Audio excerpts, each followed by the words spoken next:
guys, welcome to another edition of the Suburban Driving with Miranda. As you can see, I again am not outside the car. It is way too cold today, but I am sitting inside the all-new 2021 Subaru Crosstrek Sport with Eyesight. You guys are gonna like this one. I know I did. Let's see what it's all about. I'm so happy to be in the 2021 Subaru Crosstrek. Now this is the Sport edition with Eyesight. So I think I've explained Eyesight before, but I'll bring it up again. So basically, it's Subaru's active safety system. It works with a series of cameras that are mounted above the rear view mirror. It's not lasers, it's not sensors, it is legitimately cameras that look out the windshield for you. Now what this is used for is a pedestrian warning, front collision warning. It'll beep at you if the car in front of you leaves a stop and you're distracted with something and you don't drive away fast enough. It's there to help prevent crashes, rear-ending, etc. It's a pretty cool system. Obviously, in the winter, it tends to not work as well.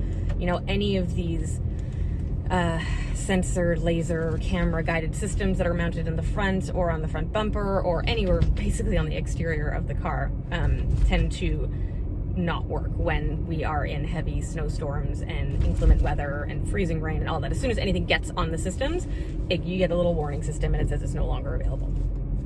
So anyways, I have that obviously kind of bumps up the price of this specific Crosstrek. So in its base form, the Sport with Eyesight starts at $33,000-ish, which seems a little bit expensive for what this is.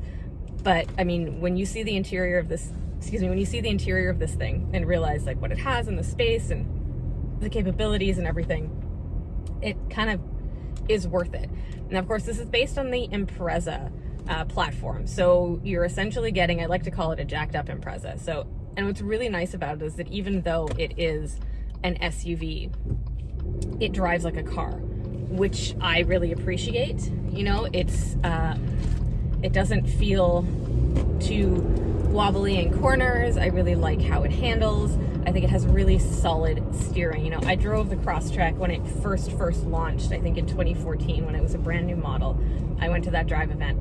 And even then, when it had its kind of crappy engine and the design wasn't as nice as it is now, I still kind of fell in love with it because of the fact that it was just this like beefier, more muscular Impreza, and the Impreza is already such a great hatchback. Of course, this offers a bit more trunk space as well over the Impreza. Now, in terms of the engine, so new for 2021, Subaru took from the base Legacy or mid-range Legacy and Outback that 2.5 liter. So they're using the same engine that they have in the Legacy and the Outback, and they put it inside this Crosstrek. So it's a smaller vehicle, less weight than those two. And it produces about 152 horsepower, I believe. And it has a CVT, which, I mean, Subaru's kind of got the best performing CVT, I think, across the board. It does shift, it's not super whiny, it doesn't drone on and on. Plus because I have the Sport Edition, I have paddle shifters. So I can play with the gears should I really feel like. And this also has the X mode, which can be used for really deep snow and mud and even like kind of really extreme conditions, just to make that really already awesome asymmetrical all-wheel drive perform even better. Now, of course, you have a higher ground clearance in the Crosstrek than you do over the Impreza. It just kind of really, it blends the SUV hatchback line really nicely. And I gotta say, like, I don't think enough people look to Subaru, first of all, when they're considering a new vehicle. You know, I get asked a lot, you know, my lease is up or whatever, I need a new car, like what should I get? And they'll give me a list of like, I'm looking at Hyundai, Honda, Nissan, Mazda, you know, and I want all-wheel drive, I want convenience, I want comfort, I want space, and I want safety. And I always come back with, well, what about Subaru? And I'm always met with a bit of shock. And initially, I think a lot of people think that Subarus are too expensive, which is completely false. There are so many trim levels for each model. I think on average, there's 5 to 7 different trim levels, which means 5 to 7 different price points to deal with per model. So like this, for example, the Crosstrek, you've got a bunch of different trims that you can choose from. It starts at $25,000. Sure, you can go all the way up to 33 like this one, but you don't have to. And even if you take that base model $25,000 Crosstrek, you are still going to get a fully functional, really reliable, really safe, asymmetrical, all-wheel drive, well-equipped Subaru that will see you through any season and any weather and really keep you safe on the road. And I think that's kind of one of Subaru's, or should be one of Subaru's number one selling points, is that it gives you so much right away. You know, of course, this has the 8-inch touchscreen, and I've got like all the color inserts here, very fancy. It's written Crosstrek on the seat. I can't move that far over, but you'll see when I go through the interior. I've got the dual color cladding outside. So this is obviously fancier than that base model, but it drives the same way. So, I mean, and you even get the 2.5 in the base. I believe the 2-liter is reserved for the premium and limited models. So if you want the new engine, which is really nice and peppy, and I'm very impressed with how it drives, and the fuel economy is pretty good too, then, I mean, you don't have to check all the boxes and get all the bells and whistles. It's going to be just as comfortable. It's going to drive just as well. You're still going to get the same transmission. You're going to get a real handbrake, which is fantastic for the winter. Those who know.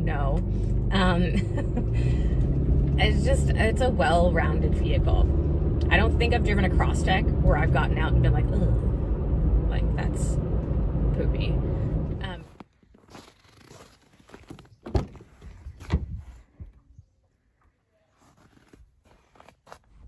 We are inside the 2021 Subaru Crosstrek Limited. No, sorry, not Limited. It's a Sports with Eyesight.